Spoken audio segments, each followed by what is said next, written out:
question for MAGAs. Oh, I can't wait. What was something Joe Biden did or a policy he implemented that directly impacted your life or the life of one of your loved ones? Well, he ended policies like Title 42 and he didn't enforce stricter border controls. U.S. Customs and Border Protections reported crossings at an all-time high. The Federation for American Immigration reported that it would be about $150 billion annually to sustain that. The Afghanistan withdrawal left 13 U.S. service members dead at the Kabul airport and abandoned U.S. equipment and allies. The Inflation Reduction Act and American Rescue Plan were an absolute disaster, costing Americans $1.9 trillion, and blamed for fueling inflation, which peaked at 9.1%. Excessive spending increased the national debt by $9 trillion and drove up the cost on essentials and gas. He revoked the permits for the Keystone XL pipeline. This weakened economic stability by increasing reliance on foreign oil. He also sabotaged the Nord Stream pipeline. The Biden administration ordered U.S. Navy divers to plant C4 explosives on the pipeline. Shall I keep going? I talk about this often, but the left is being called out for not being able to communicate their ideas. They don't know how to talk to people that's more in the middle. They rely on virtue signaling and shame to push their ideas. And this is why I think a lot of people are walking away from the Democratic Party to a point where they don't associate anything positive with the Democratic Party. The Democratic Party is the most unpopular it's ever been. And you saw from the intro, we're going to talk about, this false equivalency that many, I guess, liberals try to say about the left and the right, that they both effectively do the same thing. But it's not effectively the same thing. The left is scared to debate and argue, right? They only want to talk amongst each other. And they think that we actually able to make inroads with the middle. Right, one of the examples I point out is illegal immigration. The left swears up and down that illegal immigration is beneficial to America, but it's not. It only benefits Democrats. And this one-sided, narrow view, they only see things from their lens. Oh, it's beneficial to have illegals in this country. Yes, for Democratic voters, Democratic politicians, because they know disproportionately these people vote for them. And they are shocked and Pikachu face that Hispanics, majority of them approve of kicking out illegals out of the country because most Hispanic people in this country came here legally. So it's asinine from the Democratic point of view to assume that Hispanic voters are not going to approve of mass deportation when most Hispanics come into this country legally. When most Hispanics that's voting in this country are actually American citizens. But they play this game, and this is why I say sometimes the Democrats and liberals, their logic sometimes don't make sense. And I want to play this clip, and I think it's going to be not too long of a video because I don't want to spend too much time on this. But it validates all this assumption that the left is actually a cult, right? This is why they always have to make these false narratives like all platforms turn into right-wing platforms when people are allowed to speak freely and discussions is open. I did a video talking about how Democrats want to throw money and try to create their own Joe Rogan. They want to throw money and understand, hey, how can we win men back? It's to have open dialogue. But everything about leftism is about protecting themselves. Because leftism is all about repeating the institutional propaganda and falls apart on contact with critical thinking, so any leftist platform requires severe censorship to stay left-wing. Right-wing is just a euphemism for critically thinking. And I always talk about this. The Democrats' worst mistake isn't saying men can be women, which it is one of their mistakes, is the fact that they conceded and gave away common sense and made it a right-wing thing. They made critically thinking a right-wing thing. And this is why I made videos like leftism hates critical thinkers, because they can't keep critical thinkers on their side. You see with the whole Joe Biden cover up, these people are making excuses for it. Understanding like, how does a journalist with 56 years of journalistic experience not want to press and know that the president and sometimes the administrations can lie about certain things? This is the funny part about the leftism. Leftism goes on, trust me, bro. It runs on, trust me, bro. Anonymous sources, like they just assume credibility. And the problem with leftism today is that no one is by default giving leftism default credibility anymore. All of the left. Let's be fair, Tim. That is a very small percentage of people. I can do the same thing with the right. And I can say, look, the right, they're completely insane. Look at these nutbags on Twitter. You'd be wrong. Really? Yeah. RFK Jr., former liberal. Tulsi Gabbard, former liberal. Donald Trump, former liberal. Elon Musk, former liberal. Colin Wright, And the funny part is, you don't see something like this on the left, right? And this is what I'm saying. When the left make these false equivalencies, they don't have they don't have one-to-one examples of what's going on in the right versus what's going on their side. Name me a former Republican that went on their side. Name me a former whoever conservative that joined their side. Crickets. It's always since 2016 when you hear the walking away from a political party, everyone in the top of their mind think of Democrats, people walking away from the Democratic Party. And this is why it's so hard for Democrats sometimes to debate me about this stuff, that people believe, like, to vote Democrat, in my view, some way either you're deceived, ignorant about some certain things, or maybe you just believe that, hey, I'm gonna gain some type of direct benefit from the Democratic Party, even if it's not currently the best thing for the American as a whole, right? This is why they want illegals voting in elections, right? They want these American citizens who have ties to foreigners to vote on behalf of their foreign family members' best interests. This is why the Democrats believe in the divide and conquer strategy. This is why they put out things like, if you're a black man, you're supposed to vote Democrat. This is why there's narratives like this in communities. And this is why I say the left is a cult. Because based on the way I was born, I'm somehow from birth, it was decided for me that I have to vote Democrat. That don't sound like a cult to you, Democrats? But MAGA's a cult. Yeah, the same MAGA that challenged Trump on COVID vaccines, right? The same MAGA movement that here and there they bicker with Trump about, hey, Trump, you need to pressure the GOP to codify Doge's cuts, right? That's what Republicans are complaining about right now. We're debating that right now. We don't like the big, beautiful bill because it has too much spending. That's the cult you're talking about, leftists? But on your side, Anna Kasparian point out some things about Kamala Harris not being a good candidate, and progressives on the left are out here making video after video after video condemning her comments. But MAGA is a cult.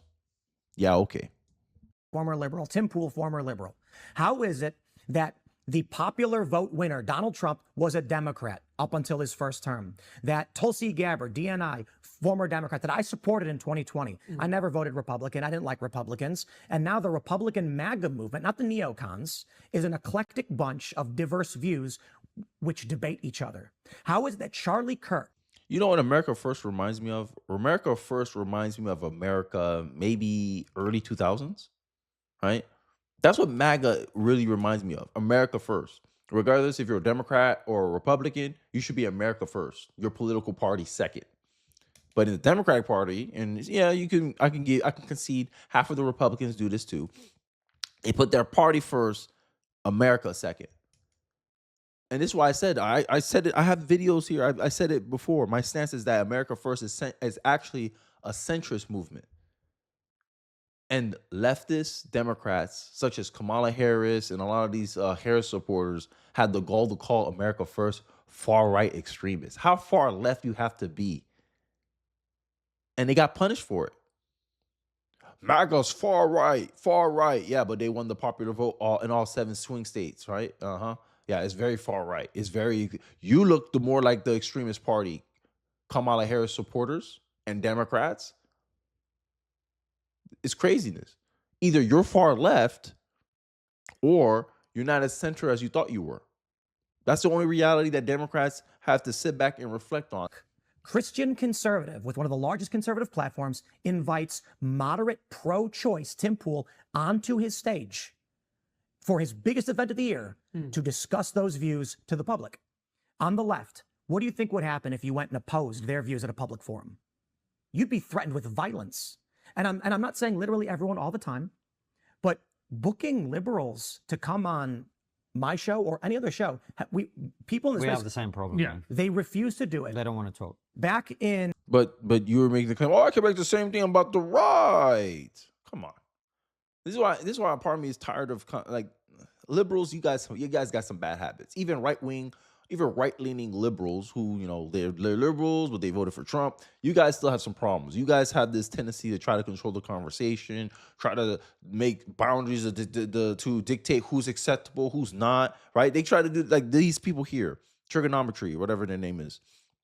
They do the same thing with Tucker Carlson. They try to say, oh, Tucker Carlson is part of the woke right. These people. They try to define what is conservative, and I don't like when liberals try to play this game. You say, just sit down, bro. Just stick to just speak for yourself. You don't like Tucker Carlson, and you're trying to make the whole movement kind of coincide with your narrative, but it's not working because Tucker Carlson's been on this side forever. You don't got any street cred when it compares to Tucker Carlson. This man's been on Fox News and all this stuff, and you're gonna try to tell people not to listen to him.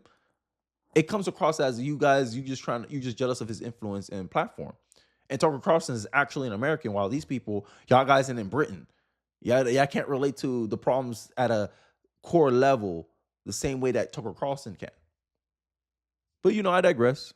In I think it was 2018. But George, we should say why as well. They're scared of their own side. Yeah. It's a cult.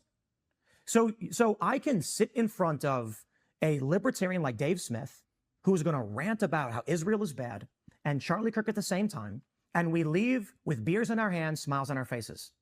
And Dave will say, Charlie, I really do appreciate it. I think you do good work. I know we disagree. The left doesn't do that. They firebomb your buildings. Or they just don't show up. Or they try to get you fired. They SWAT you. They harass you. The reason I say it's a cult is because you could not define what they believe. It's impossible. You could not map the logic of their principles or plan for this country. It's about feelings. Yeah. I think. No. It's not just about feelings. Feelings is just a means to an end. Feelings is just a tool to manipulate or shame people into going along with things that people know are impractical or illogical. The left, they only care about power. That's it. They want to be the ones in power. They want to be the ones in control. They want to be the decision makers. And everything is a means to an end to achieve that outcome. This is why they spread fake news, right? They spread hoaxes like the Russia hoax, Steele dossier, all this stuff about Trump. The funny part about it, Jake Tapper says, oh, I wouldn't question a president's mental acuity, but that's all he was doing during Trump's entire administration, 2016. Claiming that something's going on, something's off with Trump. But for some reason, when Biden was in office, he had no questions about his mental acuity, even though there was polls suggesting that people had concerns about that. See, this is what the left do. And then they get mad when a little old me, small YouTube channel here, makes a video saying that the left wing hates critical thinkers, and then they try to do the both sides ish. Tired of it. But I digress. I think it is, but if you break it down, it's largely about adhering to the murmuration. The left swings around randomly in random directions. Nobody knows exactly where they're turning left or right or up or down. They're just trying to make sure they stay safely in a position where someone else won't bludgeon them in the head with a bike lock. So Tesla's a great example. 2 years ago, Stephen Colbert bragged on his show he owns a Tesla. Today, he's making jokes about how it's funny that people are firebombing them. Well, that don't make sense. But bagels are cold. But bagels are cold, says the left-wing person. And this is why the left is so unpopular. And this is what, honestly, these kind of people have a stronghold on our political, on the Democratic Party. This is why the Democratic Party don't want to condemn transgenderism or say that what a woman is, because they're scared to offend these kind of people. Firebombing Teslas, assaulting people because they drive a car of a person you don't like. Make that make sense. Attacking people that disagree with you. I saw a video, like I think I talked about this before. I saw a video, a lady who's pro-life was sitting here asking questions about people who support abortion, and the person on the other end of the microphone got angry because of some of the arguments the pro-life woman was making, and she assaulted her. She attacked her. But you want to talk about left-wing, right-wing violence. Sure, it happens, but I'll argue that left-wing violence happen a lot more frequently because they can get away with it. The system has this culture, this cancel culture, this censorship culture that the left loves to push, and has influence in Hollywood and corporate America because a lot of these people graduate from Ivy League schools, which are known to be left-wing ideological indoctrination camps, as many people are saying. You guys react differently to political violence. If you know it's someone on the left, oh, it's fine. Oh, they're just protesting. Abby Phillips on CNN will say about them vandalizing people's property. This is the kind of overtime that left wing people go through to not hold themselves accountable. And all conservatives saying is, hey, it's a two-way street. The same kind of conditions and principles and whatever standards you have for me, you should have for yourself. But I digress. Let me know your thoughts and perspectives in the comment section below. I'll be interested to hear what you guys are thinking. Don't forget to like, comment, subscribe. Please share this video if you feel so inclined. It really does help me out in the algorithm. And I'll catch you guys on the next one. Peace.